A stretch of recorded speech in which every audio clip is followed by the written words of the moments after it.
15 জুলাইয়ের পর থেকে দেশে গ্যাস সংকট থাকবে না বলে জানিয়েছেন বিদ্যুৎ জ্বালানি ও খনিজ সম্পদ প্রতিমন্ত্রী। বৃহস্পতিবার সচিবালয়ে মন্ত্রণালয়ের সভাকক্ষে আয়োজিত সংবাদ সম্মেলনে তিনি কথা বলেন। আগামী 3 থেকে 4 দিনের মধ্যে বিদ্যুৎ সরবরাহ ব্যবস্থারও উন্নতি হবে বলে জানান প্রতিমন্ত্রী। 250-টিরও বেশি ডিজাইন অপশন নিয়ে ওয়ালটন স্মার্ট ফ্রিজ, বোঝে আপনার প্রয়োজন।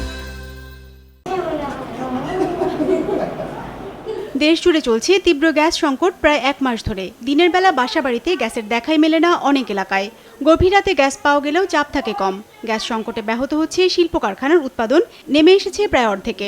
সংশ্লিষ্টরা বলছেন, বঙ্গোপসাগরে একটি এলএনজি টার্মিনাল রক্ষণাবেক্ষণে থাকায় বর্তমানে আগের চেয়ে 500 মিলিয়ন ঘনফুট গ্যাস কম সরবরাহ হচ্ছে, যার প্রভাবে তৈরি হয়েছে সংকট।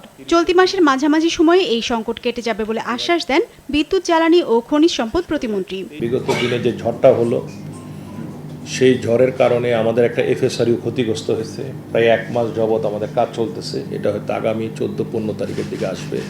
তো আমরা চেষ্টা করতেছি। এখন পরিস্থিতি আমাদের নিজেদের নিয়ন্ত্রণে আছে। আমরা চাচ্ছি আগামীতে 10-15-16 তারিখের দিকে আমরা আশাবাদী যে গ্যাস নিরবিচ্ছিন্ন হয়ে যাবে।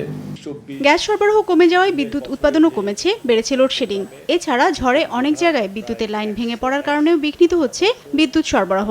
এই সমস্যা সমাধানে কাজ চলছে বলে জানান প্রতিমন্ত্রী। আগামী 3 থেকে 4 দিনের মধ্যে পরিস্থিতির উন্নতি হবে বলেও আশা প্রকাশ করেন তিনি। ঝড়ের কারণে প্রায় 30,000 পোল নষ্ট হয়ে গেছে। 30,000 পোল, অনেক টাকার সরকারের দিকে খরচ যায়।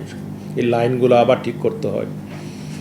এবং এরকম জায়গা দেখা গেছে অতিবৃষ্টির কারণে, এই যে বন্যার কারণে সিলেট অঞ্চলে অধিকাংশ সাবস্টেশনগুলো পানির নিচে চলে যাচ্ছে,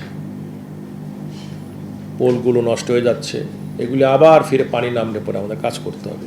আগামী 3 থেকে 4 দিনের মধ্যে আমাদের বিদ্যুৎও অনেকটা আগের থেকে ভালো হবে। ইতিমধ্যে আমাদের পায়রা শুরু হয়ে গেছে, আবার বিদ্যুৎ দেওয়া শুরু করেছে, আদানিও বিদ্যুৎ দেওয়া শুরু করেছে।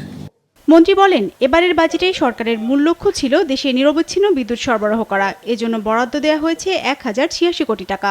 পাশাপাশি জ্বালানি সাশ্রয়ের বিষয়টিও বিবেচনায় রাখা হয়েছে। বিজনেস রিপোর্ট, মাছরাঙা টেলিভিশন।